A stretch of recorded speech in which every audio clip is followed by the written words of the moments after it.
ఇది యేసు కృప ఇది యేసు కృప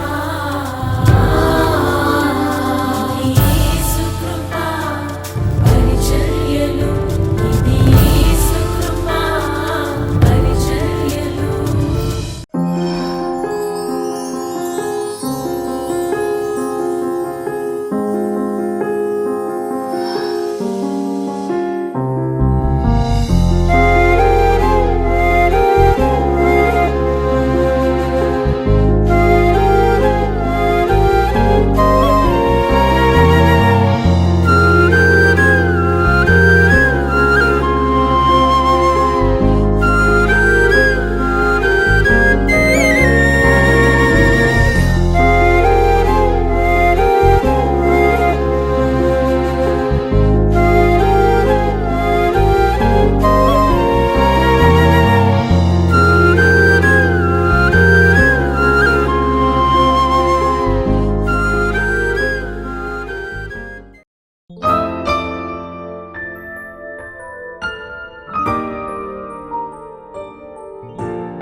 మటుకైతే బ్రతుకుట క్రీస్తే, చావైతే నాకెంతో లాభము.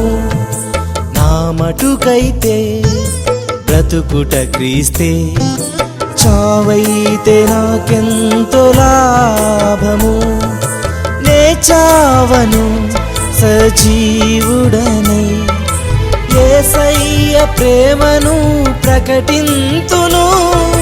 నే చావను సజీవుడనై యేసయ్య ప్రేమను ప్రకటింతును. యేసయ్య ప్రేమను ప్రకటింతును. యేసయ్య ప్రేమను ప్రకటింతును. నా మటుకైతే బ్రతుకుట క్రీస్తే, చావైతే నాకెంతో లాభము. నా మటుకైతే బ్రతుకుట క్రీస్తే, చావైతే నాకెంతో లాభము.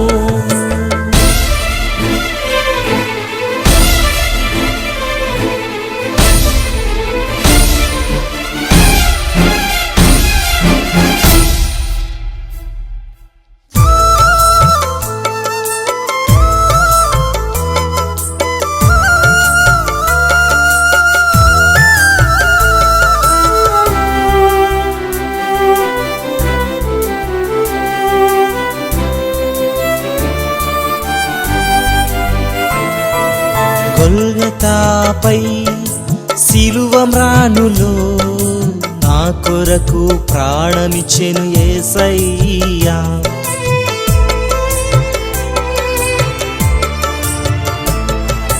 గొల్గొతాపై సిలువ మ్రానులో నా కొరకు ప్రాణమిచ్చిన యేసయ్యా. ఏమిచ్చి నీ రుణం నే తీర్చగలను, ఏమిచ్చి నీ రుణం నే తీర్చగలను. ఏ రీతిగా వర్ణింతును ప్రభు, ఏ రీతిగా వర్ణింతును. నా మటుకైతే బ్రతుకుట క్రీస్తే, చావైతే నాకెంతో లాభము. నా మటుకైతే బ్రతుకుట క్రీస్తే, చావైతే నాకెంతో లాభము.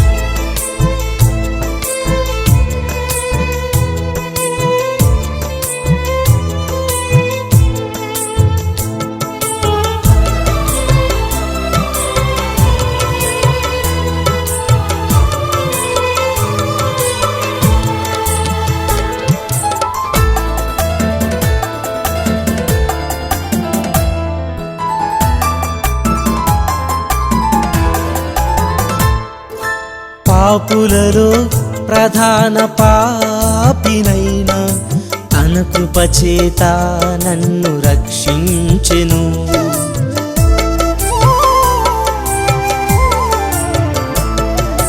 పాపులలో ప్రధాన పాపినైనా తన కృపచేత నన్ను రక్షించెను. యేసయ్య ప్రేమ నాలో వికసించెనే, యేసయ్య ప్రేమ నాలో వికసించెనే, యేసయ్య ప్రేమ నాలో పరిమళించెనే, నా యేసయ్య ప్రేమ నాలో పరిమళించెనే. నా మటుకైతే బ్రతుకుట క్రీస్తే, చావైతే నాకెంతో లాభము. నా మటుకైతే బ్రతుకుట క్రీస్తే, చావైతే నాకెంతో లాభము.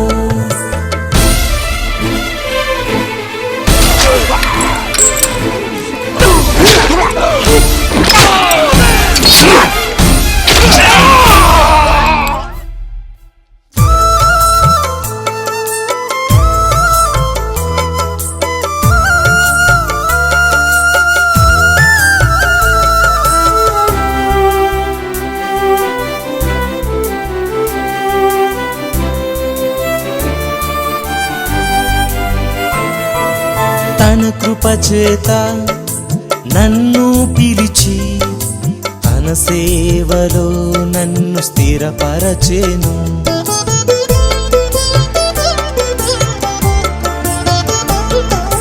తన కృపచేత నన్ను పిలిచి తన సేవలో నన్ను స్థిరపరచెను. దిక్కులేని నాకు తోడై నిలిచి, దిక్కులేని నాకు తోడై నిలిచి, నీ చెంతకు నన్ను చేర్చుకొంటివే ప్రభు, నీ చెంతకు నన్ను చేర్చుకొంటివే. నా మటుకైతే బ్రతుకుట క్రీస్తే, చావైతే నాకెంతో లాభము. నా మటుకైతే బ్రతుకుట క్రీస్తే, చావైతే నాకెంతో లాభము. నే చావను సజీవుడనై, యేసయ్య ప్రేమను ప్రకటింతును. నే చావను సజీవుడనై, యేసయ్య ప్రేమను ప్రకటింతును. యేసయ్య ప్రేమను ప్రకటింతును, యేసయ్య ప్రేమను ప్రకటింతును. నా మటుకైతే బ్రతుకుట క్రీస్తే, చావైతే నాకెంతో లాభము. నా మటుకైతే బ్రతుకుట క్రీస్తే, చావైతే నాకెంతో లాభము. దేవుని వాక్యంలో కీర్తనకారుడు దావీదు గారు అంటున్నారు, దేవుడు ప్రార్థనను ఆలకించేవాడు. హల్లెలూయా, హల్లెలూయా. ఎంతమంది నమ్ముతారు ఈ మాట? దేవునికి స్తోత్రం కలుగునుగాక. మన దేవుడెవరు? ప్రార్థన ఆలకించేవాడు. చెవులను నిర్మించినవాడు వినకుండునా, కంటిని నిర్మించినవాడు కానకుండునా అని ఆయన గురించి రాయబడింది. అంటే మనల్ని కలగజేసిన దేవుడు ఆయనే, మనకు చెవులు నిర్మించిన దేవుడు ఆయనే. మనకు చెవులు నిర్మించిన దేవుడు మనం ప్రార్థన చేస్తే వినడా? వింటాడు. ఆయన వినలేని మూగబొమ్మ కాదు, ఆయన ప్రార్థన ఆలకించలేనివాడు కాదు. ఆయన ప్రార్థనను ఆలకించే మంచి మనస్సున్న దేవుడు. ఎవరి ప్రార్థన ఆలకిస్తాడు అన్న మాటకు వస్తే దావీదు గారు అంటున్నారు 34వ కీర్తన 17వ వాక్యంలో, నీతిమంతులు మొర్రపెట్టగా యెహోవా ఆలకించును. చెబుదాం అందరం. నీతిమంతుడు మొర్రపెట్టగా యెహోవా ఆలకించును. ఎవరు మొరపెడితే వింటాడంట దేవుడు? చెప్పండి. నీతిమంతుడు. ఇక్కడ నీతిమంతులు ఎంతమంది ఉన్నారు? చేతి చూపించగలరా? నేను నీతిమంతుడను, నేను నీతిమంతురాలను అన్న వాళ్ళు ఎవరన్నా చేయి చూపించగలరా? లేరా? దేవుని పరిశుద్ధ గ్రంథం అంటుంది, నీతిమంతుడు లేడు, ఒక్కడు కూడా లేడు. చూస్తారా మీరు ఆ మాట? రోమాపత్రిక 3వ అధ్యాయంలోకి వెళ్ళిపోదాం.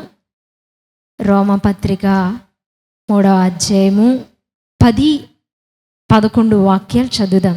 ఇందును గూర్చి వ్రాయబడినదేమనగా, నీతిమంతుడు లేడు, ఒక్కడునూ లేడు, గ్రహించువాడెవడునూ లేడు, దేవుని వెదకువాడెవడునూ లేడు. 12లో అంటాడు, అందరూ త్రోవ తప్పి ఏకముగా పనికి మాలిన వారైరే. మనుషులంతా ఏమైపోయారంట? మనం అంటాం ఆ వీధిలో ఎవరున్నారు అంటే అది టీచర్స్ కాలనీ అంటాం, ఇది డాక్టర్స్ కాలనీ అంటాం, ఇది పోలీస్ క్వార్టర్స్ అంటాం కదా. భూలోకాన్ని గురించి బైబిల్ గ్రంథం సాక్ష్యమిస్తుంది, ఈ భూమి మీద నీతిమంతుడు లేడు, ఒక్కడు కూడా లేడు. అందరూ త్రోవ తప్పి ఏకముగా పనికిమాలిన వారైపోయారు.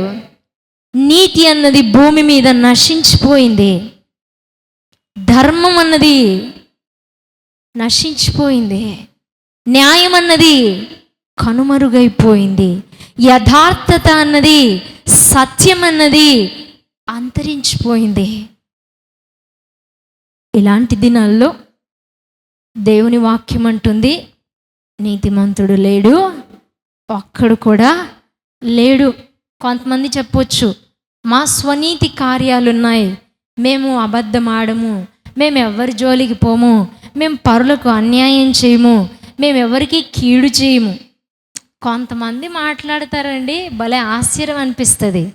అసలు నాకెందుకమ్మా ఇన్ని కష్టాలు, మేము ఎవరికి కీడు తలపెట్టిన వాళ్ళం కూడా కాదు అంటారు. చేతలతో చేస్తేనే పాపం కాదు. పాత నిబంధన ప్రకారం చేయితో తప్పు చేస్తే పాపం, అది చేతితో నరికితేనే పాపం కదా, నరహంతకులు అని ముద్ర.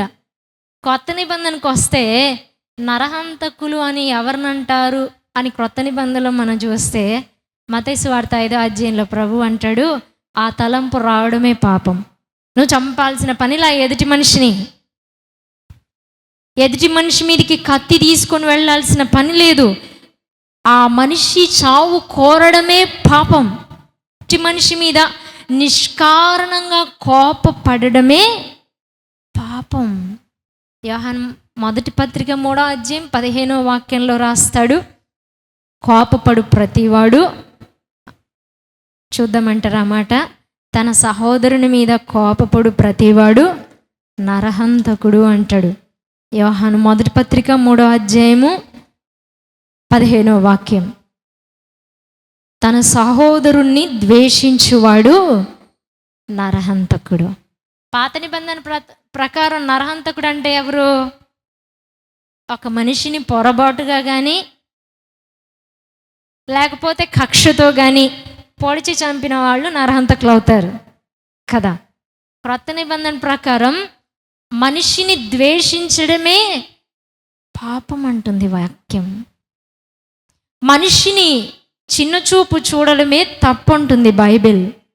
ఎదుటి వాళ్లను పాపిగా చూడడమే తప్పు.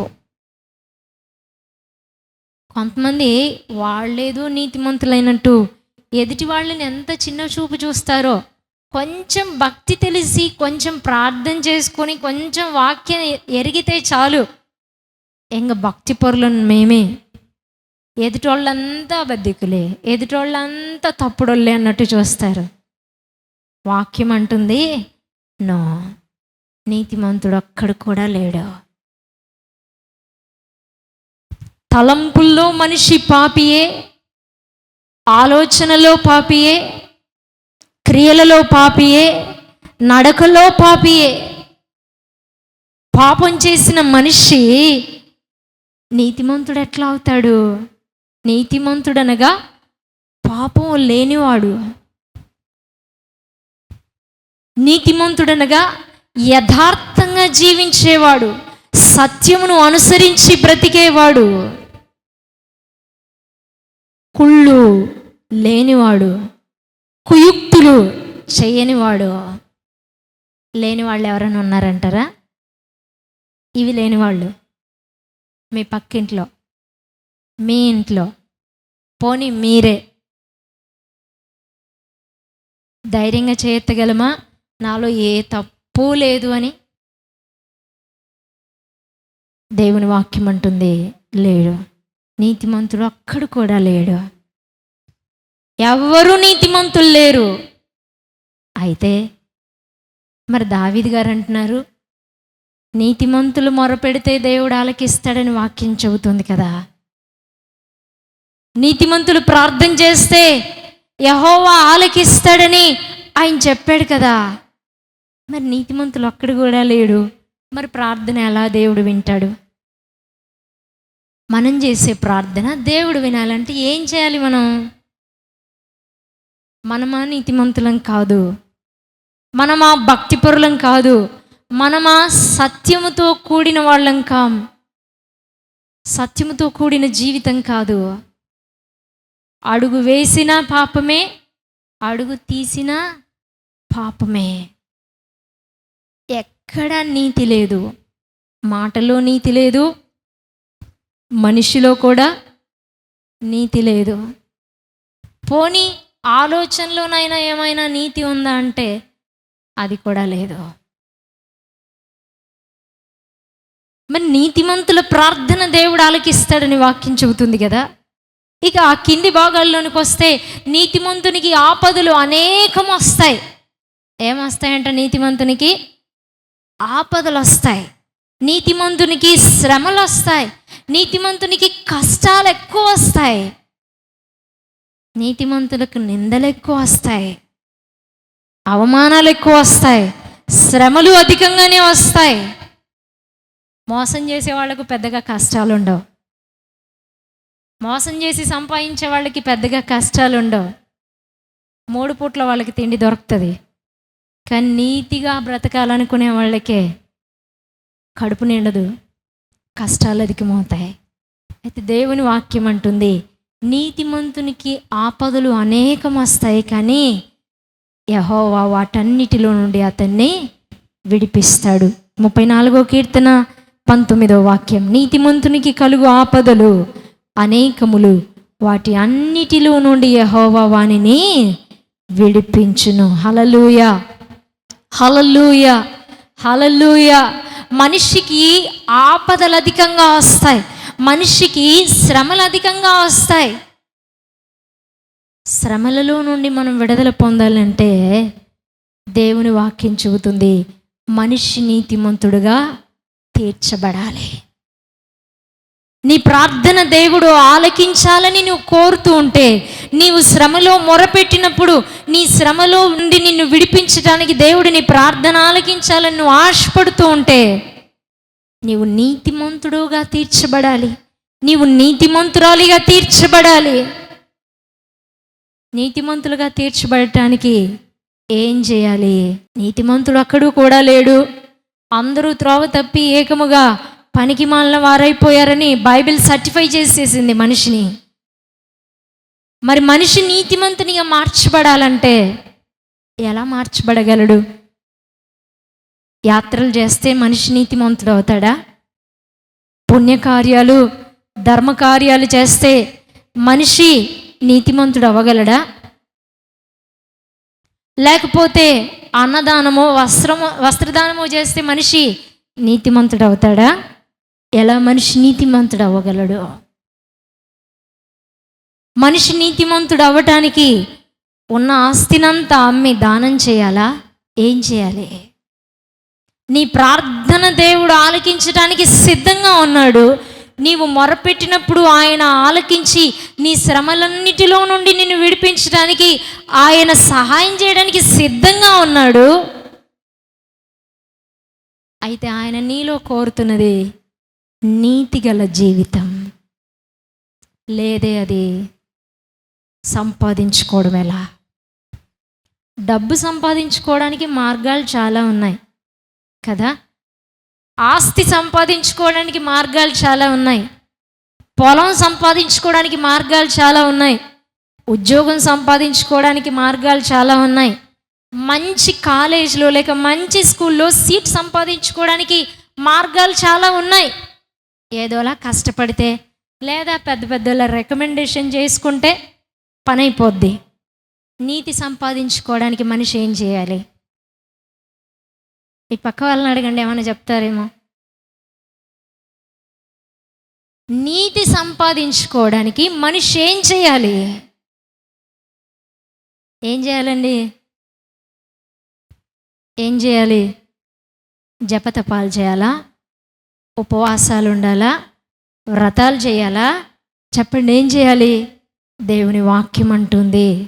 రోమపత్రిక 10వ అధ్యాయము 10వ వాక్యం చూద్దాం.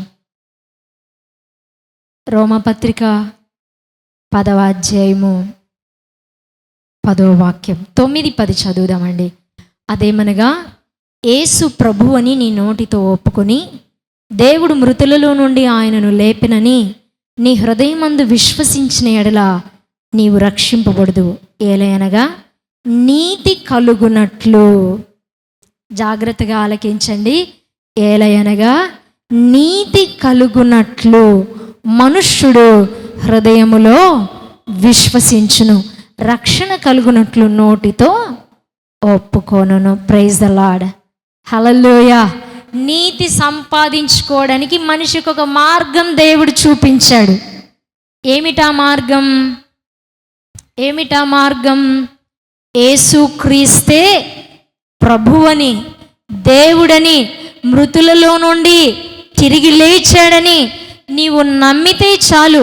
నీ పాప ప్రాయశ్చిత్తం కొరకై ఆయన ఈ లోకానికి మానవ అవతారిగా దిగివచ్చాడని, కన్య మరియ గర్భంలో జన్మించాడని, పాపం లేనివాడిగా పుట్టాడని, పాపం లేనివాడిగా జీవించాడని, పాపం లేనివాడిగా పాపి కొరకు పాపి స్థానంలో చనిపోయి తిరిగి లేచాడని, మరణం గెలిచి తిరిగి లేచాడని, మరలా వస్తాడని నీవు నమ్మితే చాలు. హృదయంలో నీవు విశ్వసిస్తే చాలు. యేసే నిజ దేవుడని, యేసే నిజ రక్షకుడని నీవు హృదయములో విశ్వాసం ఉంచితే చాలు. నీవు నీతిమంతుడుగా ముద్ర వేయబడతావు. హల్లెలూయా. నీవు నీతిమంతురాలుగా తీర్చబడతావు.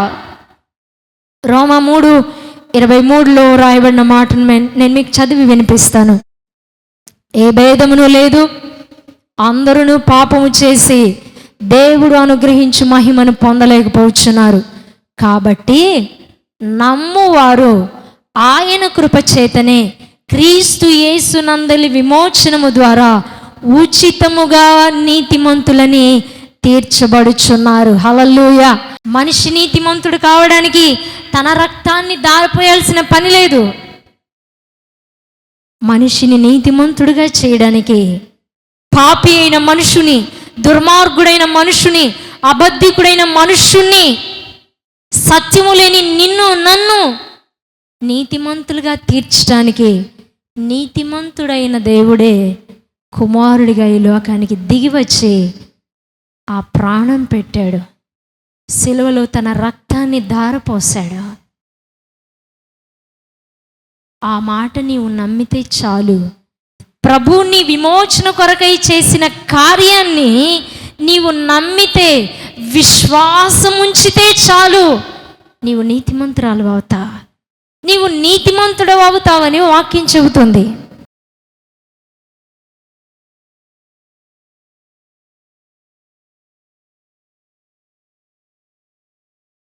నీతిమంతుడు విశ్వాస మూలంగా జీవిస్తాడని నీ వాక్యం చెబుతుంది. నిన్ను నమ్మడమే నీతి అని నీ వాక్యం చెబుతుంది. అయ్యా, ఎవరికి లేని భాగ్యం మాకు ఇచ్చా. నీ మీద విశ్వాసం మీరే మాకు పుట్టించారు ప్రభువా. అందును బట్టి స్తోత్రాలు. ఇక్కడ ఏ బిడ్డ ఏ ఆపదలో, ఏ సమస్యలో, ఏ అనారోగ్యంలో, ఏ వ్యాధిలో, ఏ బాధలో నీ వద్దకు చేరారో యేసయ్యా కనికరించు. నీతిమంతుడు మొరపెట్టగా యెహోవా ఆలకించును. వాని శ్రమలన్నిటిలో నుండి ఆయన వారిని విడిపించును. నీతిమంతునికి కలుగు ఆపదలు అనేకములు, ఆయనను వాటన్నిటిలో నుండి యెహోవా వారిని తప్పించునని నీ వాక్యంలో రాయించి పెట్టావు. ఈరోజు మీరు మాకు వివరించారు ఆ సత్యమే. ఈరోజు నీ బిడ్డలు ఎవరు నలిగిపోతూ ఏడుస్తూ ఉన్నారో యేసు నామములో వారి ప్రార్థన ఆలకించు తండ్రి, ఆలకించు తండ్రి. నీవు తప్ప మాకు వేరే దిక్కు లేరు నాయన. నీవు తప్ప వేరే ఆశ్రయము లేరు. నీవు తప్ప వేరే శరణ్యము లేదు నాయన. నీవే మా దిక్కు, నీవే మా ఆదరణ, నీవే మా ఆధారం, నీవే మా రక్షణ, నీవే మా విమోచన. వ్యాధిలో ఉండి ఈరోజు నీ వద్దకు వచ్చి మొరపెడుతున్న బిడ్డలకు యేసు నామములో స్వస్థత కలుగునుగాక. యేసు నామములో స్వస్థత కలుగునుగాక.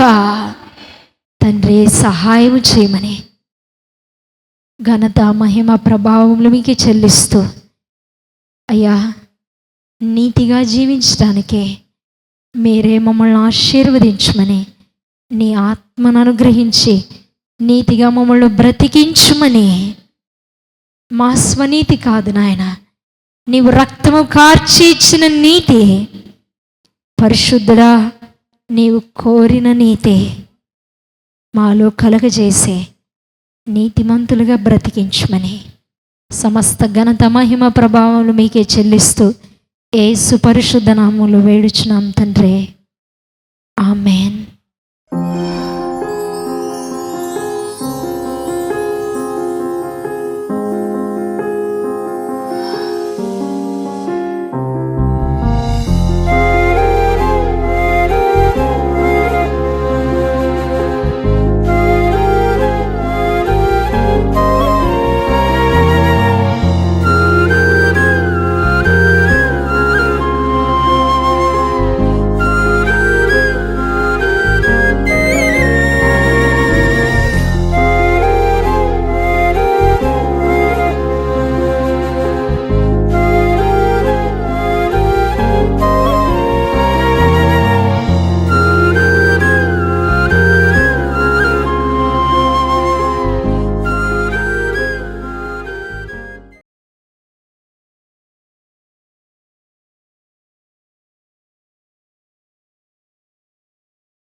మా చిరునామా బ్రదర్ అందనం సుధాకర్ గారు, యేసుకృపా మినిస్ట్రీస్, దేవనగర్, నంద్యాల, ఆంధ్రప్రదేశ్, ఇండియా 518501. మా ఫోన్ నంబర్స్ 9866989153.